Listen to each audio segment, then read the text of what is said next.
Chemotherapy পরিচিত বমি, বমি ভাব, রেডিওথেরাপি পরিচিত বমি, বমি ভাব, অপারেটিভ পরবর্তী বমি, বমি ভাব এবং অন্যান্য বমির ক্ষেত্রে বা প্রেগন্যান্সিতে বমি ভাব খুব দ্রুত কাজ করে ইমিস্টেট ট্যাবলেট।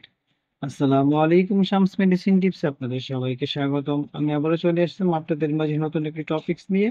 আজকে আমার টপিকস হচ্ছে ইমিস্টেট ট্যাবলেট, যার জেনেরিক হচ্ছে অন্ডারসেট্রল। এটি মূলত আমাদের বিভিন্ন ধরনের বমি এবং জার্নি বমি, মাইগ্রেন সম্পর্কিত বমি ইত্যাদির ক্ষেত্রে খুব দ্রুত কাজ করে থাকে।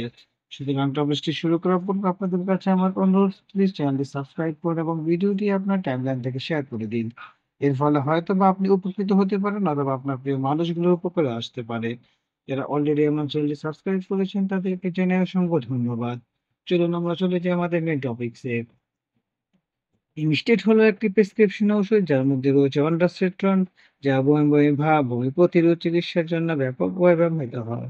যা শরীরে একটি প্রাকৃতিক রাসায়নিক সেরোটোনিনের ক্রিয়াকে ব্লক করে কাজ করে, যা বমি বমি ভাব এবং বমি হতে পারে। বিশেষ করে কেমোথেরাপি, রেডিওথেরাপি, অস্ত্রোপচারের পরে বমি প্রতিরোধে ইমিস্টেড ট্যাবলেট খুব দ্রুত কাজ করে থাকে। এই পর্যায়ে আমরা জানবো ইমিস্টেড ট্যাবলেটের ব্যবহার। প্রথমে রয়েছে কেমোথেরাপির ওষুধগুলি প্রায়শ অন্ত্রে সেরোটোনিনের মাত্রা বৃদ্ধি করে বমি ভাব বমি করে। ইমিডিয়েট কার্যকরভাবে এই লক্ষণগুলি পরিচালনা করতে সাহায্য করে। রেডিয়েশন থেরাপির অধীনে থাকা রোগীদের জন্য, বিশেষ করে পেট বা পেলভিক ক্যান্সারের ক্ষেত্রে, ইমিডিয়েট চিকিৎসার সাথে সম্পর্কিত বমি বমি ভাব প্রতিরোধ করতে সাহায্য করে।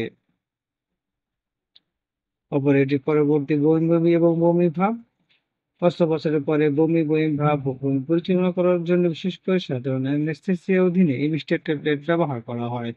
তাছাড়া অন্যান্য ক্ষেত্রে বমি বন্ধ করার কাজ করে, যেমন মাঝে মধ্যে এটি গ্যাস্ট্রোইন্টেস্টাইনাল বমি, ওষুধের প্রতিক্রিয়া বা মাইগ্রেন সম্পর্কিত বমি, বমি ভাব ইত্যাদির ক্ষেত্রেও, বা প্রেগন্যান্সিতে বমির ভাব দূর করে এই ইমিস্টেট ট্যাবলেট। এই পর্যায়ে আমরা জানবো যে এর ডোজ বা সেবনবিধি। ইমিস্টেট ট্যাবলেট ডোজ রোগীর বয়স, চিকিৎসার অবস্থা এবং বমি বমি ভাবের কারণে উপর নির্ভর করে। প্রাপ্তবয়স্কদের জন্য সাধারণ ডোজ হলো চিকিৎসা ১ থেকে ২ ঘন্টা আগে ১ মিলিগ্রাম, ১২ ঘন্টা পর দ্বিতীয় ডোজ। এটি সাধারণত খাবারের সাথে বা খাবার ছাড়া নেওয়া যেতে পারে।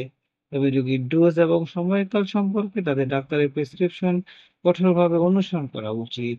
এ পর্যায়ে আমরা জানবো কিছু সতর্কতা রয়েছে। লিভারের দুর্বলতা, গুরুতর লিভারের কর্মহীনতা যুক্ত ব্যক্তিদের ক্ষেত্রে ডোজ সামান্যের প্রয়োজন হতে পারে। গর্ভে অবস্থা এবং বুকে দুধ খাওয়ানো মহিলারা এটা খেতে পারবে কিনা? জিনিসটি সাধারণত গর্ভাবস্থায় নিরাপদ বলে বিবেচিত হয়। তবে স্পষ্টভাবে প্রয়োজন হলে ব্যবহার করা উচিত। এটি বুকের দুধের সাথে নির্গত হয়, তাই বুকের দুধ খাওয়ানোর সময় এর ব্যবহার সম্পর্কে ডাক্তারের সাথে আলোচনা করা উচিত। অর্থাৎ আলোচনা করেই যারা বুকের দুধ খাওয়াচ্ছেন তারা খেতে পারেন, অথবা গর্ভ অবস্থায় খেতে চাইলে অবশ্যই ডাক্তারের পরামর্শ নিয়ে এই ট্যাবলেটটি সেবন করবেন। পার্শ্ব প্রতিক্রিয়ার মধ্যে রয়েছে মাথা ব্যথা, কোষ্ঠকাঠিন্য, ক্লান্তি, মাথা ঘোরা ইত্যাদি। সুতরাং আমরা বলতে পারি ইমিস্টেট বা অন্ডারসেপ্টন একটি কার্যকর সুসহনীয় অ্যান্টিমেটিক, যা কেমোথেরাপি, রেডিওথেরাপি এবং অস্ত্রোপচারের কারণে বমি বমি ভাব, বমি নিয়ন্ত্রণে ব্যাপকভাবে ব্যবহৃত হয়। যে কোনো ওষুধের মতো এটি সম্ভাব্য পার্শ্ব-প্রতিক্রিয়া এবং প্রতিকূলতার দিকে মনোযোগ দিয়ে চিকিৎসা তত্ত্বাবধানে ব্যবহার করা উচিত। ইমিস্টেট ট্যাবলেট সম্পর্কে কোনো জানা থাকলে আমাদের সাথে কমেন্টস করে জানিয়ে দিন। আমরা আপনাদের কমেন্টসগুলো যথাযথ উত্তর দেওয়ার চেষ্টা করব। ভিডিওটি ভালো লাগলে এবং উপকারী মনে হলে বন্ধুদের সাথে শেয়ার করে দিন। আমাদের এই চ্যানেলের মাধ্যমে শুধুমাত্র রোগ এবং রোগের প্রতিকার মেডিসিন সম্পর্কে বলা হয়। সুতরাং কোনো ওষুধ সেবন করতে চাইলে অবশ্যই ডাক্তারের পরামর্শ অনুযায়ী মেডিসিন সেবন করবেন। আজ এ পর্যন্তই। আবার কথা হবে নতুন কোনো টপিকসে। সে পর্যন্ত ভালো থাকুন, সুস্থ থাকুন। খোদা হাফেজ।